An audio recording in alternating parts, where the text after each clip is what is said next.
Hello dear student, कैसे हैं सब लोग। देखिए, आज स्टार्ट करेंगे फोर्स एंड मोशन का पार्ट 4। पिछले क्लास में हमने इम्पल्स एंड इम्पल्सिव फोर्स देखा था। इम्पल्स क्या था? एक large amount of force acting on a body in short time. अगर ये शॉर्ट टाइम में अप्लाई होता है तो force into time is called impulse. ठीक है, तो उसमें क्या होता है? Change of momentum. Impulse equal to change of momentum. कहीं इसको जे से डिनोट करते हैं, किसी बुक में इसको आई से डिनोट करते हैं, जे आई कोई भी। एग्जाम्पल किया था, एक तो है क्रिकेट बॉल किक मारना, बैट से मारना, फुटबॉल को किक मारना, ठीक है, और हैमर से नेल को गाड़ना, कीला जो होता है दीवार में जो करते हैं, और bullet strike on the glass, ये भी हो सकता है। इसके बाद देखो, जो एफ टी कार्व है, F T curve, F T graph, मान लो ये कांस्टेंट फोर्स है, कांस्टेंट फोर्स अप्लाई हो रहा है, टी एफ। कांस्टेंट मतलब क्या है? टाइम जितना भी हो उसमें क्या होगा? एफ का वैल्यू हमेशा फिक्स रहेगा। तो ये हो गया एफ टी कार्व, ठीक है। तो ये एफ टी कार्व है। तो देखो, मान लो ये टाइम यहाँ से ले लिया मैंने, ये T1 T2 और ये T1, सॉरी ये T1 ये T2।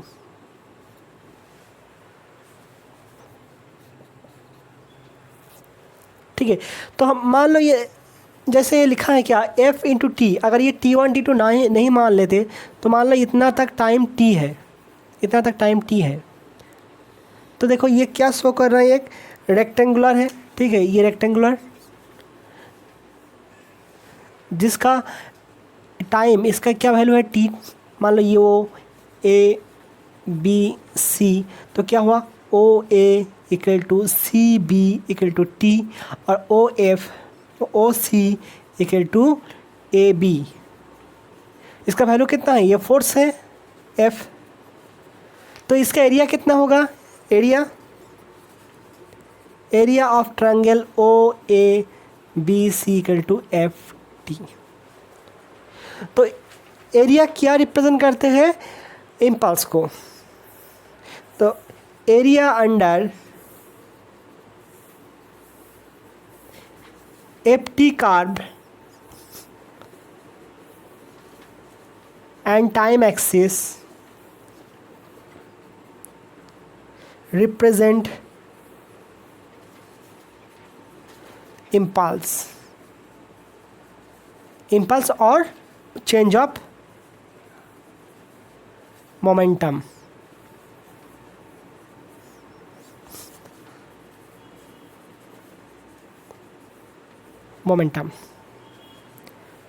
ठीक है, तो ये F T curve and time axis, ये टाइम एक्सिस और ये एफ टी कार्व, ये दोनों मिलाकर जो एरिया होगा, रेक्टेंगुलर होगा और कोई कुछ भी होगा, तो उसको ये एरिया क्या रिप्रेजेंट करेगा? हमेशा इम्पल्स को रिप्रेजेंट करेगा, ठीक है। और इसके बाद देखो,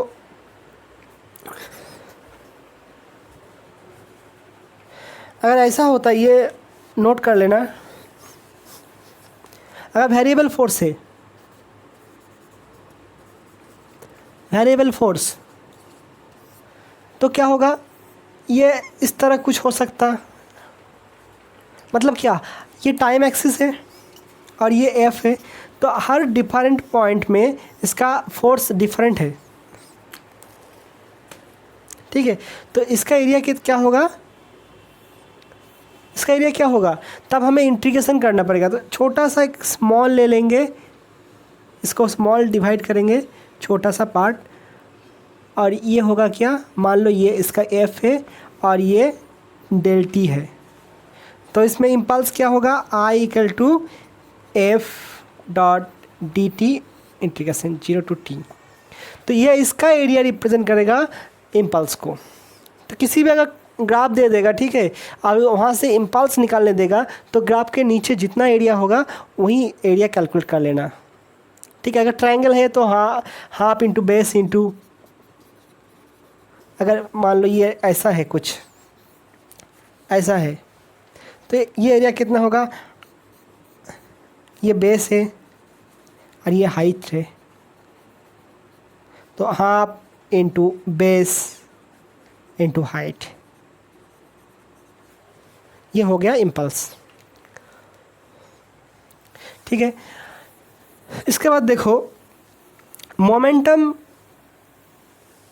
और T, time graph, momentum P versus momentum versus time curve. सबसे पहले ये देख लो, ये मान लो ये एक्स एक्सिस, ये वाई एक्सिस, ये कोई कर्व है, ठीक है। तो यहाँ से ये पॉजिटिव एक्स एक्सिस से थीटा एंगल किया, ये वाई को इसका x1 y1, तो कितना हो गया, ये y1 हो गया और ये x1 हो गया। तो tan थीटा क्या रिप्रेजेंट करते हैं, tan थीटा इक्वल टू क्या लिखेंगे, y1 बाई x1। इसी को अगर डिफरेंशिएट टर्म में लिखेंगे तो क्या लिखेंगे हम, dy अपन dx equal to tan theta. मान लो ये छोटा सा ये ले लिया मैंने, ये कितना है, डेल y और ये डेल x, तो यही एंगल को रिप्रेजेंट करेगा। तो ये क्या है, ग्रेडियंट है। तो ये y एक्सिस में जो रहेगा, अगर ये इसमें मान लो p है तो dp, और यहाँ t है तो dt, ये क्या रिप्रेजेंट करेगा, ग्रेडियंट। तो क्या है, मोमेंटम टाइम कर्व, मान लो ये कोई कर्व दिया हुआ, ठीक है, ये ऐसा है, ये t है और ये p है। तो क्या gradient of pt curve represent, क्या ग्रेडियंट मतलब क्या होगा, ये dp अपन dt, ठीक है। देखो तो वो न्यूटन का सेकंड लॉ क्या था,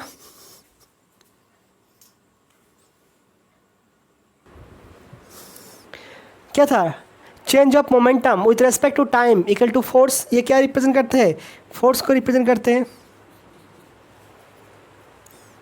तो gradient of PT curve is represent the force TP dt, that is TP dt represent curve, that is TP dt represent gradient, represent force. और ये क्या कहेंगे, इम्पल्सिव फोर्स, ये भी कह सकते हैं। तो ग्रेटर ग्रेडियंट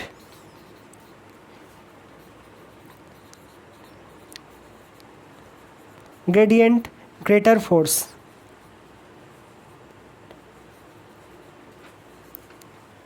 मान लो ये दोनों कर्व दिया हुआ है, ठीक है, तो किस में ज़्यादा फोर्स अप्लाई हो रहा है, ये कर्व दिया है और ये वाला कर्व,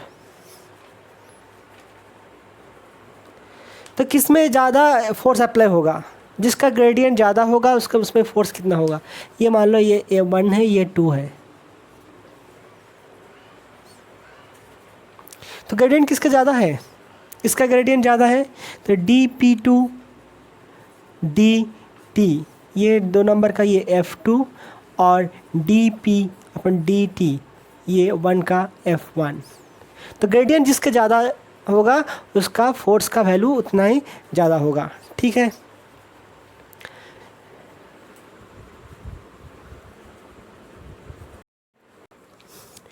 देखो इसके बाद ये conservation of linear momentum. Linear momentum मतलब एक लाइन बराबर, ठीक है, ये हमेशा कंजर्व रहेगा, मतलब ये एक्स एक्सिस बराबर, X axis along Y axis हमेशा कंजर्व रहेगा। कंजर्व मतलब क्या है, कंजर्व्ड मतलब मान लो ये बॉडी है, ठीक है, इसको हमने 10 हिस्सों में बांट दिया, ठीक है, जितना हिस्सों में बांट दिया मैंने, तो ये टोटल मास कितना था m। तो मैंने m1 plus m2 plus m3 plus m4 plus m5 5 हिस्सों में बांटा मैंने।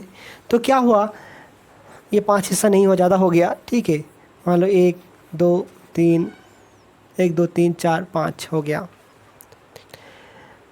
तो इसका मान लो m1 है, ये m2 है, ये m3 है, और ये m4 है, और ये m5 है।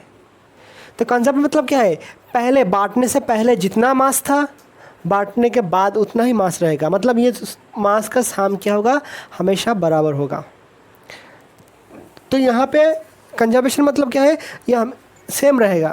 क्या है, if net external force on a particle of system, मान लो कोई एक पार्टिकल है और ये एक सिस्टम ऑफ पार्टिकल है, इसमें अगर एक्सटर्नल फोर्स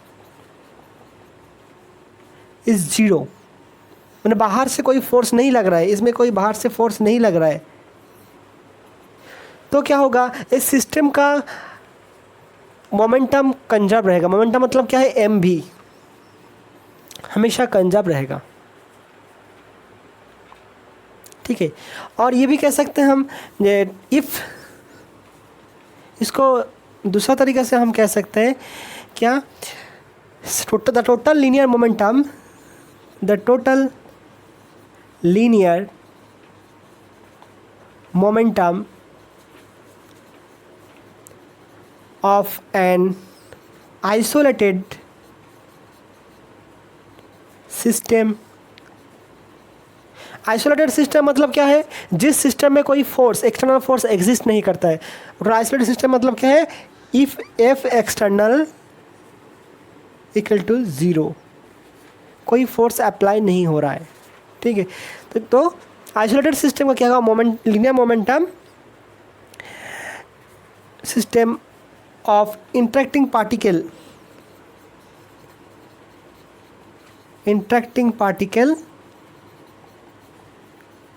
इंटरेक्टिंग मतलब क्या, आपस में मान लो झगड़ा हो रहा है, मारपीट हो रहा है, ठीक है, ऐसा है, बाद में समझा रहा हूँ। Particle is conserved. देखो मोमेंटम का तभी चेंज होता है अगर मास चेंज होता है और यह वेलोसिटी चेंज होगा, तब क्या होगा, मोमेंटम चेंज होगा। मान लो बास में जा रहे हैं, ठीक है, तुम लोग, ये बास एक,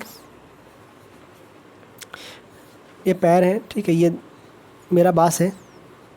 तो इस बास में जितना लड़का है, मान लो 10 लड़का है, ऐसा कोई करके, तो ये हो गया क्या, सिस्टम ऑफ पार्टिकल। बास यहाँ 50 मीटर किमी पर सेकेंड, किमी पर आवर इस स्पीड में जा रही है। तो यहाँ पे अंदर जितना यह स्टूडेंट है या लड़का है, अगर आपस में मारपीट लग जाए, तो इसका मोमेंटम का मतलब क्या है, इसका मान लो मास m है, तो m इंटू 50 ये कभी चेंज नहीं होगा, सेम ही रहेगा।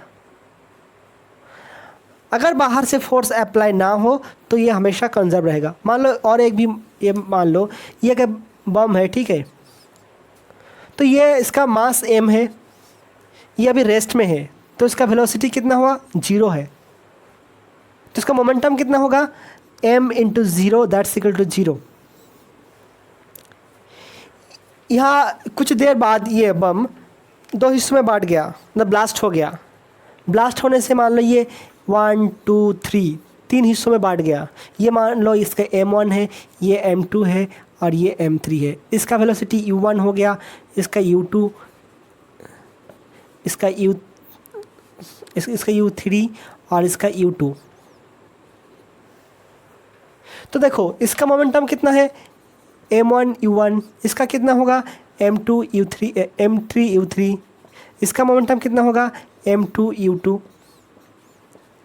तो पहले कितना मोमेंटम था, 0, बाद में कितना मोमेंटम हुआ, देखो ये इसका एक मोमेंटम हुआ, ये मोमेंटम हुआ। देखो पहले तो पास तो कुछ था ही नहीं, वेलोसिटी था नहीं, अब वेलोसिटी गेन कर गया, तो क्या होगा, इसका मोमेंटम आ जाएगा। तो ये मोमेंटम, ये मोमेंटम, ये मोमेंटम क्या होगा, m1 u1 plus m2 u2 plus m3 u3। कितना होगा, 0 होगा, क्योंकि इसका बाहर से कोई फोर्स अप्लाई नहीं हो रहा है। ये ब्लास्ट हो गया मतलब कि आपस में टकरा टकरी हो गया, ठीक है, बांस का खिड़की मिड़की सब बाहर चला गया, तो ये वापस में 3 हिस्सों में बांट गया। कोई बाहर से एफ एक्सटर्नल इक्वल टू 0, तो क्या होगा, पहले जितना मोमेंटम था 0 था, और तीनों का अगर साम करेंगे वो भी 0 आएगा। यही है कंजर्वेशन है, ठीक है। इनिशियल और फाइनल क्या होगा, हमेशा सेम रहेगा, ठीक है। ये हो गया कंजर्वेशन ऑफ लीनियर मोमेंटम। देखो अकॉर्डिंग टू थर्ड लॉ हम क्या जानते हैं, अकॉर्डिंग टू थर्ड लॉ ने सेकेंड लॉ ऑफ न्यूटन्स, क्या F proportional to D P D T, यही तो है। applied force applied force is proportional to change of momentum, applied force equal to change of momentum। तो यहाँ से देखो, मान लो ये F इक्वल टू 0, तो क्या हो गया, इसको हम ऐसे लिख सकते हैं F equal to K into D P अपन डी टी, ऐसे लिख सकते हैं। ये तीर क्यों लगा रहा है, वेक्टर क्वांटिटी मतलब क्या है, इस क्वांटिटी का मैग्नीट्यूड भी है, वैल्यू भी है, और डायरेक्शन भी है। डायरेक्शन के साथ साथ इसका वैल्यू चेंज हो जाएगा, डायरेक्शन चेंज होने से इसका वैल्यू चेंज हो जाएगा, ठीक है। इस पेन को क्या दिख रहा है, पूरा दिख रहा है ना। अगर मैंने इसको ऐसे कर दिया तो पूरा लेंथ दिखेगा, आपको दिख रहा है पूरा लेंथ, नहीं दिख रहा है ना। तो इसका डायरेक्शन बदल दिया मैंने, तो इसका लेंथ चेंज हो गया। तो यही है वेक्टर क्वांटिटी, इसलिए हमने इसको माथे पे ये तीर लगा रहे हैं, ये वेक्टर रिप्रेजेंट करने का तरीका है।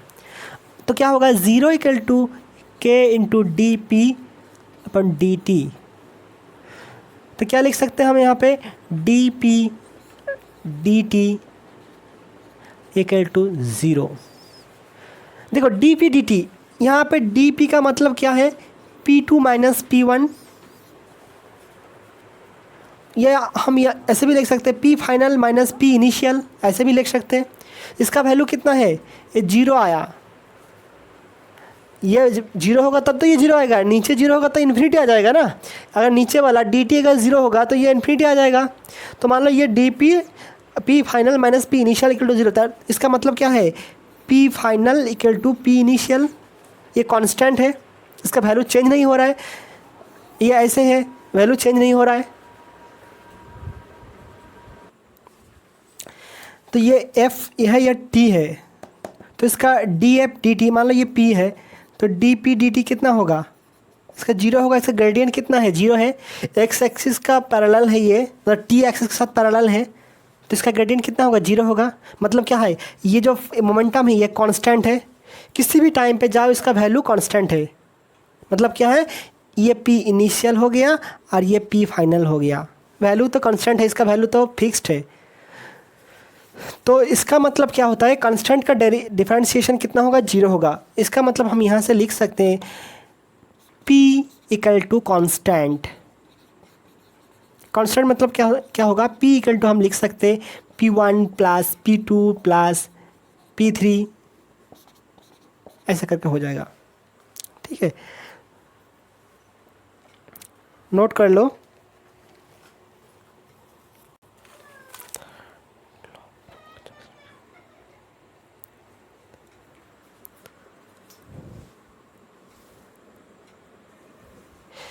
देखो कंजर्वेशन ऑफ लीनियर मोमेंटम का और एक बताया था, कोई दोनों ये बताया था कंजर्वेशन ऑफ लीनियर मोमेंटम, तो उसमें से कोई भी एक लिख देना, पहले फर्स्ट वाला लिखना सही रहेगा। सेकंड में क्या लिखा था, total linear momentum of interacting particle is conserved of isolated system. Interacting particle मतलब क्या है, मान लो ये इसका वेलोसिटी है, इसका एक m1 पार्टिकल है, ठीक है, इसका वेलोसिटी है u1, और एक m2 पार्टिकल है, इसका वेलोसिटी है u2। ये भी इस साइड जा रहा है, ये भी इस साइड वेलोसिटी है, ठीक है, मूव हो रहा है इस साइड। यहाँ पे क्या हुआ, दोनों आपस में टकरा गया, एक्सीडेंट हो गया। ये m1 और ये m2। इसके बाद क्या होगा, ये m1 इसका वेलोसिटी v1 हो गया और ये m2 इसका वेलोसिटी v2 हो गया। तो देखो ये है बिफोर कॉलिशन,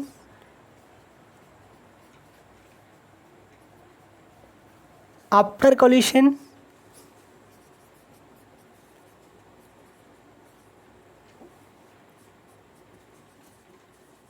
और ये कॉलिशन टाइम। तो यहाँ पे कॉलिशन हुआ, ठीक है, before after.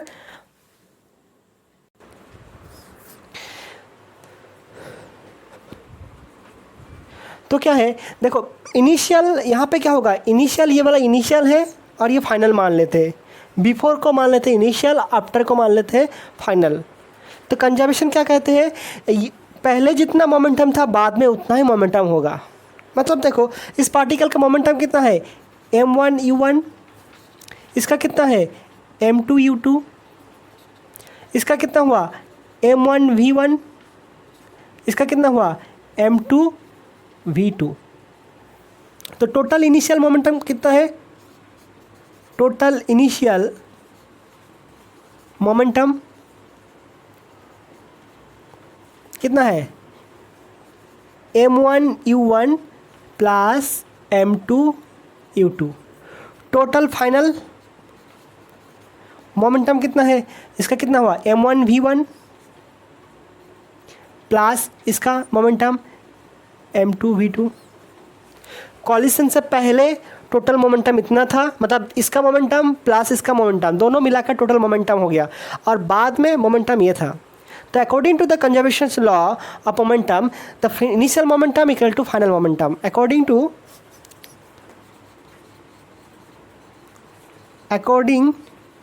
To conservation of linear momentum, initial momentum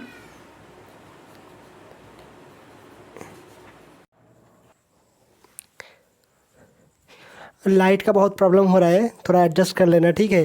तो according to the conservation of linear momentum, the initial momentum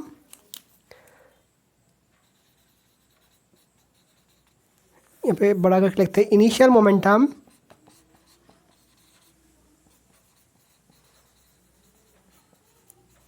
equal to final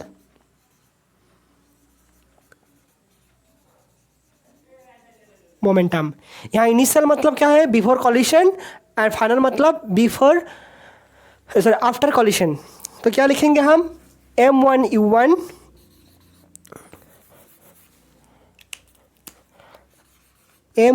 u1 plus m2 u2 equal to m1 v1 plus m2 v2, ठीक है। तो ये हो गया conservation of linear momentum, ठीक है, note कर लेना ये।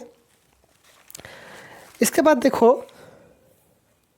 हम इसको प्रूव करेंगे न्यूटन्स थर्ड लॉ से। यहाँ देखो जब कॉलिशन हो रहा है, ठीक है, जिस मोमेंट पे कॉलिशन हो रहा है, तो क्या हुआ, ये इसका ऊपर मतलब m1 m2 का ऊपर एक फोर्स अप्लाई कर रहा है। ये लिखने का तरीका याद है, F ऑन बाई, तो किसका ऊपर हो रहा है, F दो का ऊपर किसके द्वारा, 1 के द्वारा।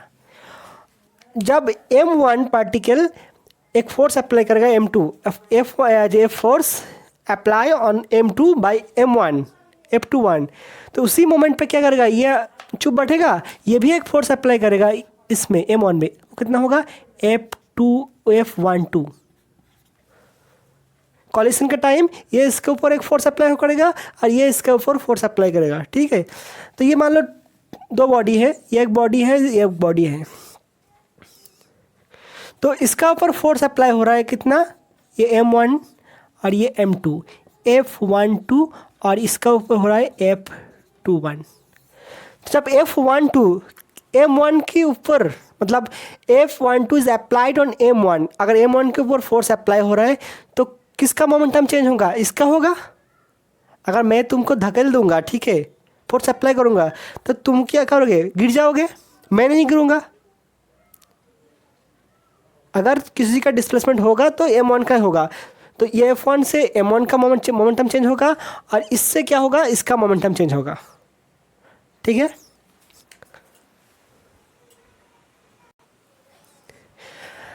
तो proof of principle of conservation of linear momentum, इसको लिख लेना, ठीक है। Principle of conservation of linear momentum, इसको प्रूव करेंगे। देखो हम इस पॉइंट से प्रूव करेंगे। मान लो ये M1 बॉडी था, ठीक है, ये M1 और ये M2, ठीक है। किस टाइम? कॉलिशन टाइम में। तो क्या होगा? ये इसके ऊपर फोर्स अप्लाई करेगा, ठीक है, और ये इसका ऊपर, ये कितना होगा? F21, और ये क्या पता है? F12, या F1 बाई, तो क्या होगा? F12 कितना होगा? Force on M1 by M2, F21 equal to force on M2 by M1, ठीक है। तो according to Newton third law हम क्या जानते हैं? According to Newton third law क्या जानते हैं? F12 equal to F21। इसका वेक्टर दे देना, ठीक है, वेक्टर, कोई दिक्कत? Action and reaction equal and opposite, action and reaction equal and opposite. तो यहाँ देखो F12 से क्या होगा? फोर्स ऑन M1, तो इसमें क्या होगा? M1 का मोमेंटम चेंज होगा, और इसमें क्या होगा? M2 का मोमेंटम चेंज होगा। तो मोमेंटम चेंज कितना होगा? देखो पहले इसका, इसे नोट कर लिया, ठीक है, नोट कर लिया, तो इसको मैं मिटा देता हूँ।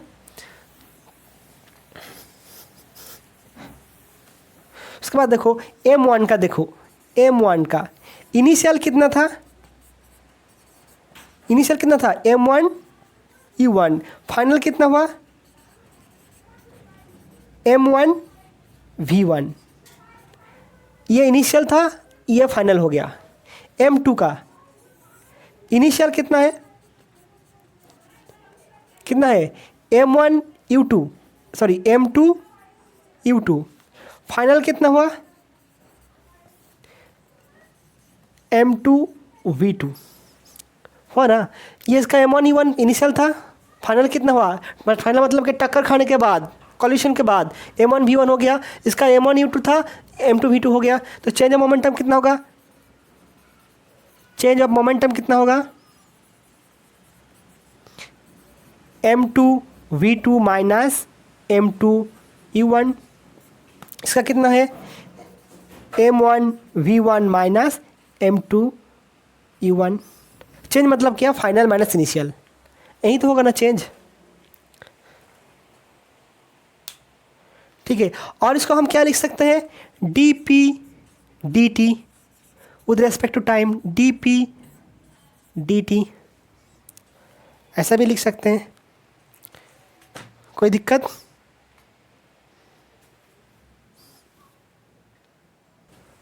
ठीक है। तो रेट ऑफ, इसको dp1 dp2 कर देते हैं। तो चेंज ऑफ मोमेंटम मतलब क्या? dp2 dt, F12 equal to कितना हुआ? चेंज ऑफ मोमेंटम, देखो dp dt, ये क्या होता है? फोर्स होता है F, ठीक है। तो ये चेंज ऑफ मोमेंटम को हमने ऐसे लिखा, dp1 dt dp2 dt, ये दो M2 का और ये M1 का। तो हाँ क्या होगा? F12 इक्वल टू क्या लिखेंगे? Rate of change of momentum, rate of change of momentum किसका होगा? फोर्स किसका अप्लाई हो रहा है? 1 का, of one that's equal to हम लिखते हैं dp1 dt और f21 क्या लिखेंगे equal to rate of change of momentum of m2 that's equal to क्या लिखेंगे dp2 dt। ठीक है,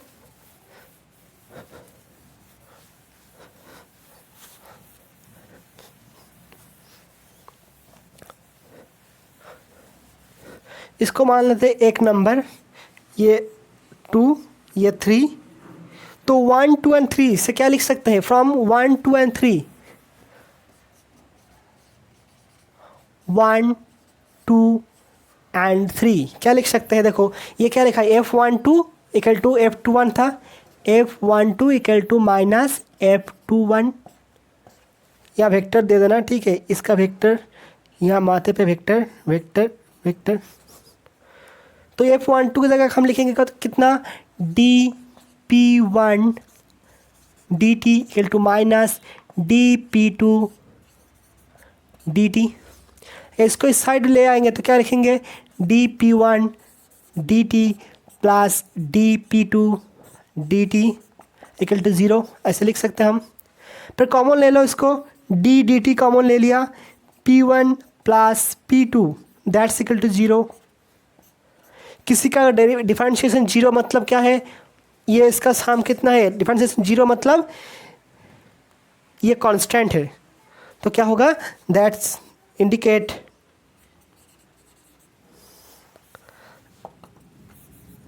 p1 plus p2 equal to constant. और यही है क्या conservation of linear momentum. Conservation of linear momentum, principle of. ठीक है, तो हो गया p1 प्लस p2 कांस्टेंट हो गया बिफोर कॉलिशन। अब बाद का कॉलिशन के जितना होगा क्या हुआ p1 plus p2 equal to change of momentum equal to 0 constant हो गया। सॉरी, नोट कर लेना, ये एग्ज़ाम में पूछा जाएगा।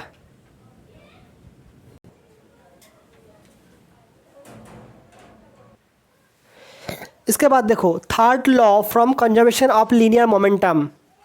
थर्ड लॉ क्या था, f12 equal to minus f21 action equal to reaction. यही हम प्रूव करेंगे कंजर्वेशन ऑफ लीनियर मोमेंटम से। क्या है, ये m1 ये m2, इसका वेलोसिटी क्या है u1 और इसका u2, इस साइड जा रहे हैं, यहाँ पे क्या हुआ कॉलिशन हो गया, m1 m2, तो इसका ऊपर कितना होगा f12 और ये इसका ऊपर f21 अप्लाई होगा। उसके बाद वेलोसिटी क्या होगा, m1 का v1 हो गया और m2 का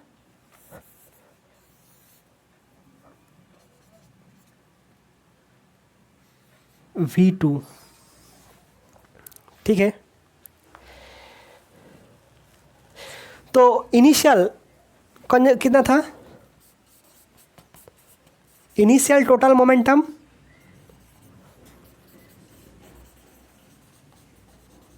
कितना था, इसका क्या है m1u1 प्लस इसका क्या है m2u2, इसका कितना है m1v1 m2v2 final.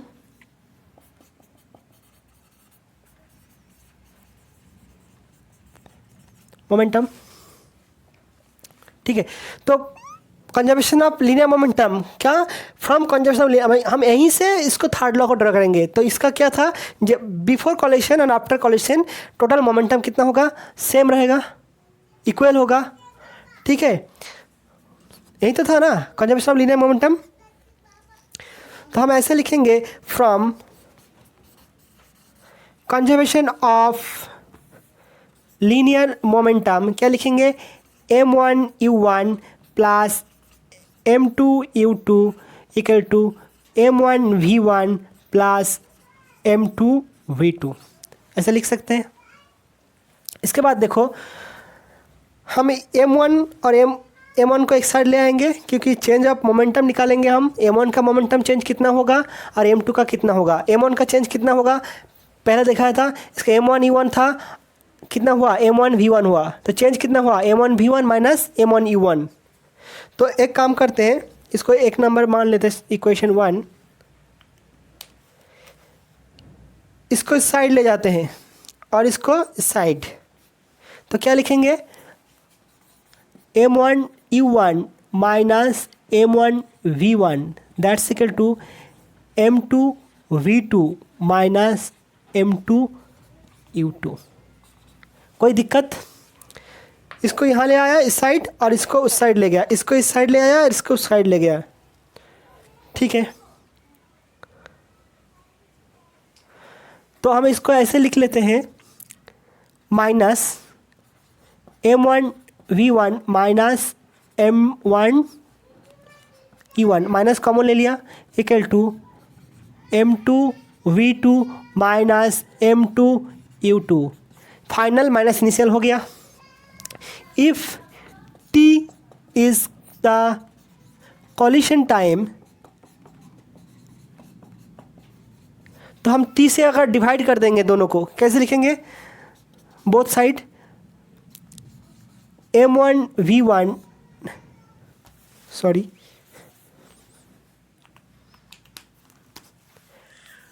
m1v1 minus m1u1 by t, इसको माइनस को यहाँ रख देते हैं equal to m2v2 minus m2u2 divide by t।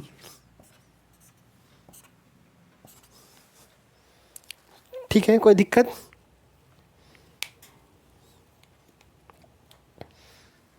तो ये क्या रिप्रेजेंट करता है, change of momentum of m1। ये क्या रिप्रेजेंट करते हैं, change of momentum of m2। ये क्या रिप्रेजेंट करता है, चेंज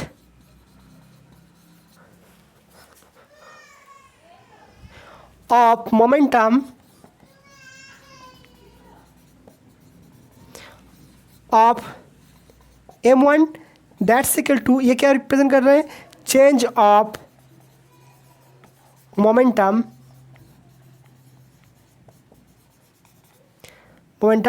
ऑफ m2। तो क्या लिख सकते हैं इसको, m1 का मोमेंटम चेंज हो रहा है, मतलब क्या F12, इसका ऊपर फोर्स अप्लाई हुआ नहीं हुआ, m1 का चेंज हो रहा है मतलब क्या फोर्स इसमें अप्लाई हुआ, किसके द्वारा अप्लाई हुआ, 2 के द्वारा अप्लाई हुआ।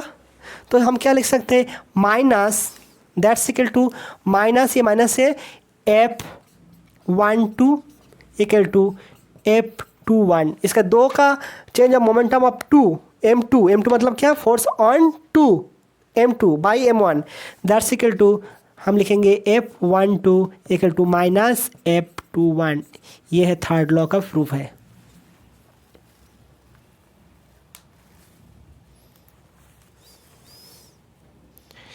यहाँ पे एक बात लिख लेना, रेट ऑफ चेंज, ठीक है, rate of change of momentum, यहाँ पे भी लिख लेना रेट ऑफ, यार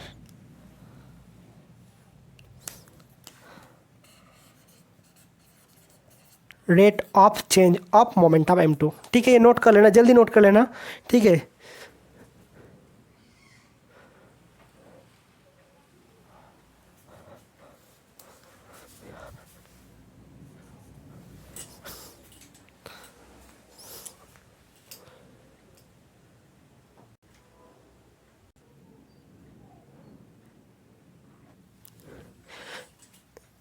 उतार लिया, ठीक है।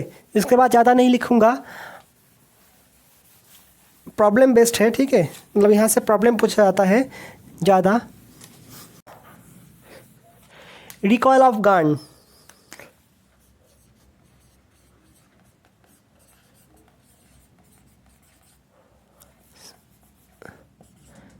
यहाँ लिख सकते हैं एप्लीकेशन ऑफ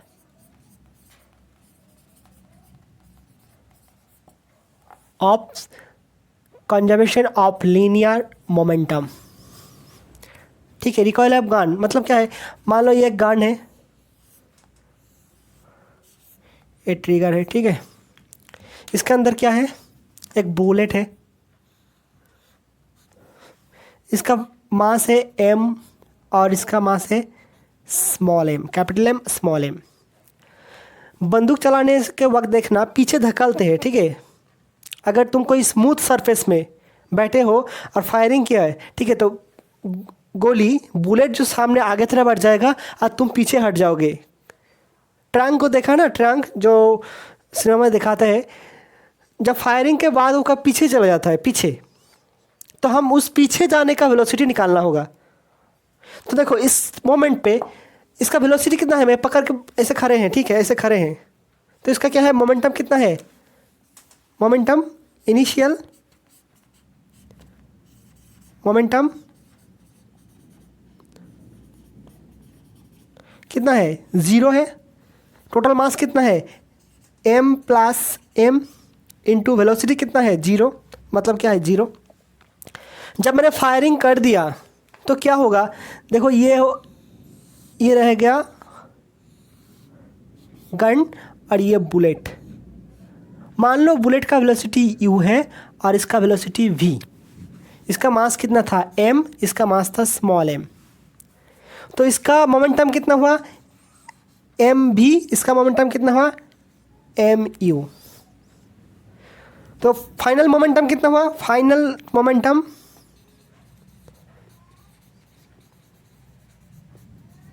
कितना हुआ, ये m v है प्लस ये कितना है, m u है फाइनल। तो according to Newton third law क्या लिख सकते हैं हम, अकॉर्डिंग टू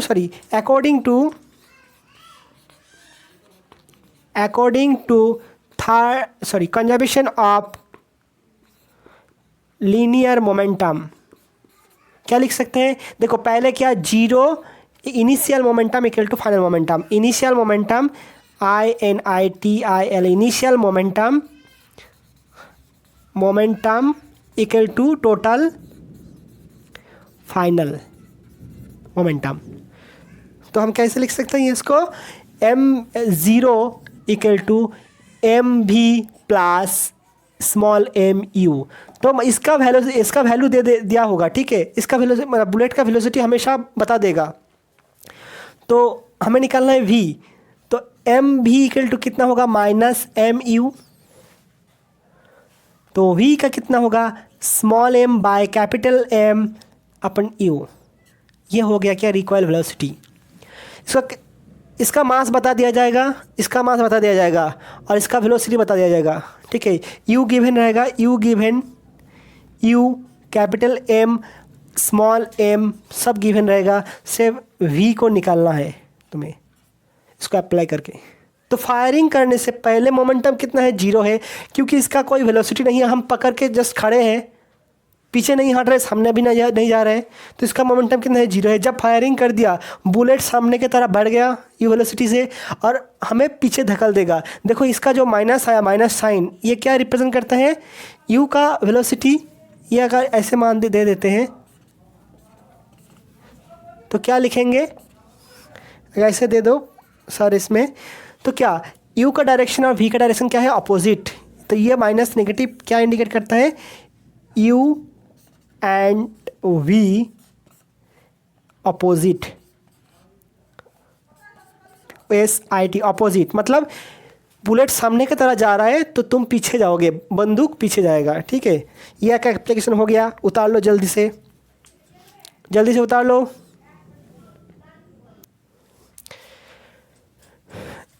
इसका क्या उल्टा केस करते हैं, कैसे,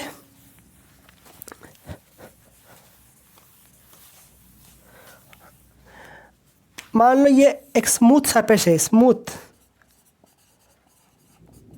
सरफेस मतलब फ्रिक्शनलेस,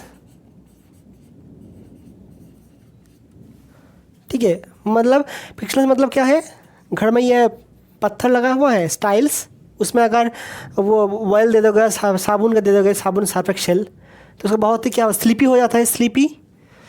तो इसमें तुम खड़े हो, तुम्हारा मास कितना है m, वेलोसिटी क्या है इस मोमेंट के 0 है वेलोसिटी। इधर से एक बॉल आ रही है, ठीक है, इसका मास m है, ये u है, इस साइड आ रहा है, ठीक है। तो देखो ये इनिशियल मोमेंट है, उसके बाद क्या हुआ, जब तुम्हारे पास आया तुम बॉल को पकड़ लिया, तो इस वक्त तुम्हारा वेलोसिटी कितना होगा, इस साइड तुम्हारा वेलोसिटी कितना होगा, ठीक है। तो इनिशियल मोमेंट में टोटल इनिशियल मोमेंटम कितना होगा, टोटल इनिशियल मोमेंटम कितना होगा, कितना होगा, देखो इसका तो 0 है, वेलोसिटी 0, 0 मतलब 0 है, 0 प्लस इसका कितना है mu, फाइनल कितना होगा, फाइनल मोमेंटम, देखो तुम तो पकड़ लिया, फाइनल मोमेंटम मतलब वेलोसिटी पता नहीं, इसको हम निकालना है, तुम तो इसको पकड़ लिया, मतलब इसका मास m है, तुम्हारा क्या था कैपिटल M, टोटल मास कितना हुआ m प्लस m, मान लिया इसका वेलोसिटी v है, तो कितना हुआ वेलोसिटी v इसका मान लिया, तो कितना होगा m प्लस इंटू v, तो ये हो गया फाइनल मोमेंटम। टोटल मास मतलब तुम तो इसको पकड़ लिया, तुम्हारे पास आ गया, टोटल मास दोनों का सम कर देंगे, इसका फाइनल मोमेंटम हो गया। तो according to conservation of linear momentum क्या लिखेंगे, अकॉर्डिंग टू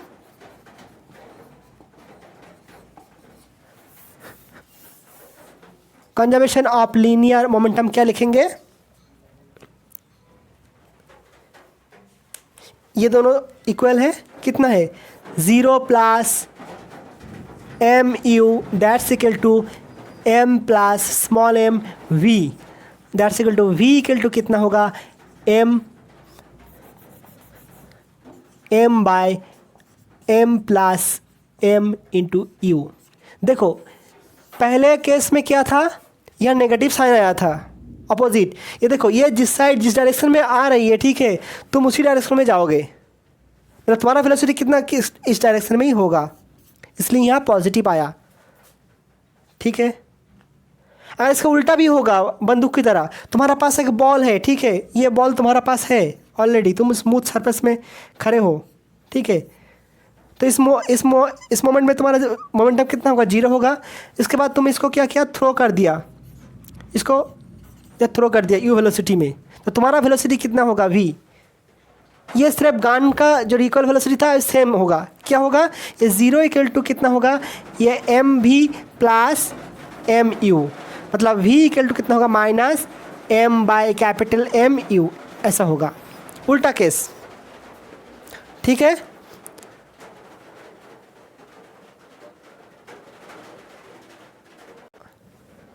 उतार लेना, और एक ही केस कराऊंगा, नोट कर लिया, अभी बारिश आ जाएगा तो क्लास नहीं कर पाऊंगा।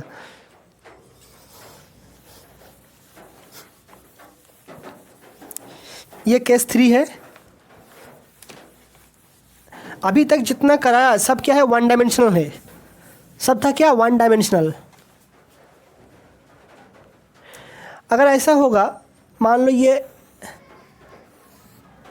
x है, x ये y है, ये y डैस्ट, ये x डैस्ट, ठीक है। तो इस साइड एक बॉल है m1 और ये m2, ठीक है। इसका वेलोसिटी कितना है u1, इसका वेलोसिटी कितना है u2, इसका वेलोसिटी इस साइड है, इसका वेलोसिटी इस साइड है, दोनों आपस में टकरा गया, टकराने के बाद किस साइड जाएगा, देखो यहाँ पे दोनों एक्सिस अलग अलग है,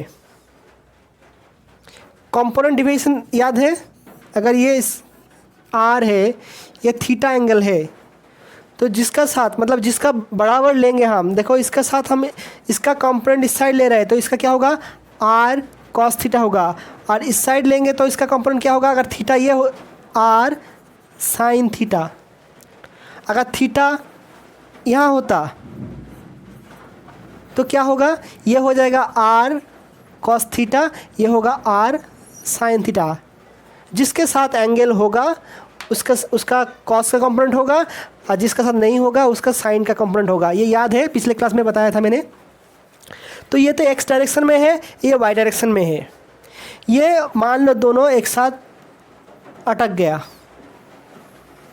ठीक है, दोनों एक साथ अटक गया और ये इस डायरेक्शन में गया। इसका वेलोसिटी v मान लो, तो ये v का वेलोसिटी कितना होगा, और ये एंगल मान लो थीटा, तो थीटा का वेलोसिटी कितना, वैल्यू कितना होगा हमें निकालना है। एक कॉमन मास है, ये मान लो m plus m, m1 plus m1 plus m2, और ये v, हमें थीटा कितना है ये निकालना है, और m1 प्लस m2 ये निकालना है।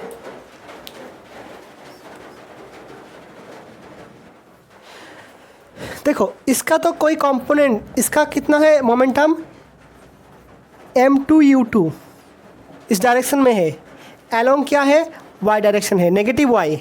इसका कितना है m1u1, ये कितना है एलोंग x डायरेक्शन, तो इसका कंपोनेंट y में नहीं है, इसका कंपोनेंट x में नहीं है। और ये जो है दोनों का मोमेंटम, इसका दो कंपोनेंट होगा। देखो ये ना x डायरेक्शन में है ना y में है, तो इसका दो कंपोनेंट होगा, एक इसका बराबर और एक इसका बराबर, ठीक है। इसका बराबर कितना होगा, m1 प्लस m2v, इसके साथ एंगल क्या कॉस थीटा, ठीक है,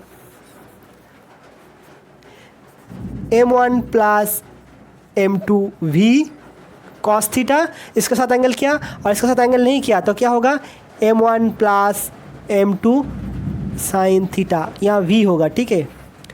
तो इसका दो कंपोनेंट में डिवाइड कर लिया, एक एलोंग एक्स एक्सिस और इसका एलोंग वाई एक्सिस। तो देखो इनिशियल क्या है, जब यहाँ एक्सीडेंट हुआ, कोलाइड किया, इसके बाद हो गया इनिशियल। तो इनिशियल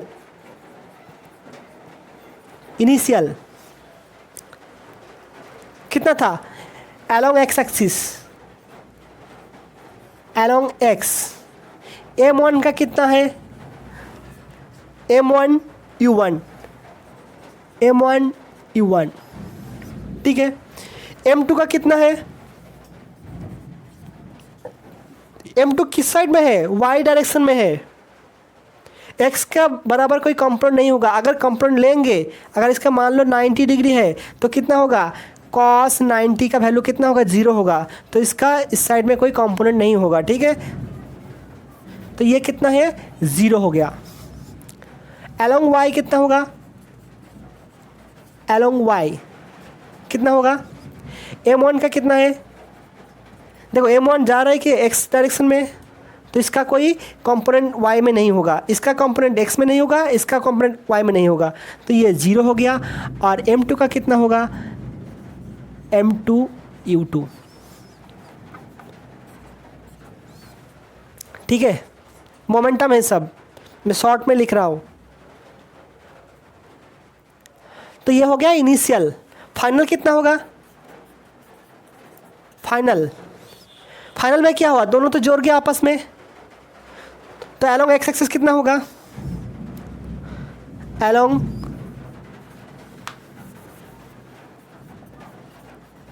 एलोंग एक्स कितना होगा, m1 प्लस m2, देखो ये m1 plus m2 v cos theta, along y कितना होगा, एलोंग y कितना होगा, m1 plus m2 v sine theta. कोई दिक्कत? तो इसके बाद हम क्या लिखेंगे, कंजर्वेशन ऑफ लीनियर मोमेंटम से initial momentum along X Y equal to final momentum along X Y. तो according to conservation of linear momentum, according to conservation of linear momentum along X क्या होगा, initial equal to final. Initial कितना है, M1U1, और कितना है, M2 का 0 है, प्लस 0 इक्वल टू फाइनल कितना है, और कोई x है नहीं है, फाइनल कितना है, log x इतना है, M1 plus M1 plus M2 भी cos थीटा। ये मान लो 2 नंबर इक्वेशन, ये 1 इक्वेशन। ठीक है, कोई दिक्कत,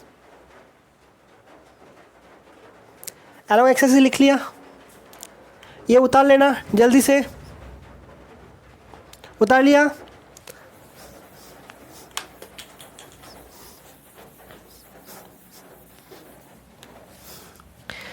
इसके बाद देखो along y कितना होगा, सिर्फ देखो इसका 0 है तो 0 प्लस M2 का कितना है, M2U2। देखो जब कंजर्वेशन ऑफ लीनियर मोमेंटम लगाऊंगा, ठीक है, तो हम इसे उसमें वक्त नहीं देखना है M1 का M2 के, सब का लेना है टोटल, मतलब यहाँ M1 का भी है M2 का भी है along y एक्सिस। इसका 0 क्यों लिखा, क्योंकि उसका उस डायरेक्शन में नहीं था, उसका कंपोनेंट क्या 0 है। और फाइनल कितना है, ये वाला फाइनल है, कितना है, M1 plus M2V sine theta, ये 3 है। इसको स्क्वायर करो और ऐड कर दो, 2 और 3 को स्क्वायर एंड एडिंग 2 प्लस 3, तो क्या होगा, देखो ये आ गया कितना, M1U1 इसका स्क्वायर, और 0 का तो 0 हो गया, प्लस इसका क्या होगा, M2U2 इसका स्क्वायर इक्वल टू कितना होगा, देखो यहाँ है क्या, M1 plus M2 square V square sine square theta, sorry cos square theta, पहले तो इसको कॉस है, cos square theta plus M1 M2 square V square sine square theta. अगर यहाँ पे ये कॉमन ले लेते हैं तो क्या रह जाएगा, sine square theta plus cos square theta, तो हम कॉमन ले लिया, M1 plus M2 square V square को कितना होगा, sine square theta plus cos square theta, ये कितना हो जाएगा, 1 हो जाएगा। तो V का वैल्यू कितना होगा, इसका वैल्यू कितना है 1, तो V इक्वल टू हम लिख सकते हैं, देखो V स्क्वायर इक्वल टू हम क्या लिखेंगे, देखो इसका स्क्वायर है M1U1 स्क्वायर प्लस M2U2 इसका square divided by M1 plus M2 square, ऐसे लिखेंगे ना। इसको यहाँ से डिवाइड कर दिया, इसको इस टर्म को यहाँ डिवाइड कर दिया, तो ऐसा आ जाएगा, यहाँ V स्क्वायर है तो V कितना होगा, इसको मिटा देते हैं, V थर्ड ब्रैकेट यूज़ कर लेते हैं, इसको हाफ, वेलोसिटी V आ गया, ये है V का वेलोसिटी। और उसके बाद हम क्या लिखेंगे, थीटा को डिटरमाइन करना होगा, थीटा,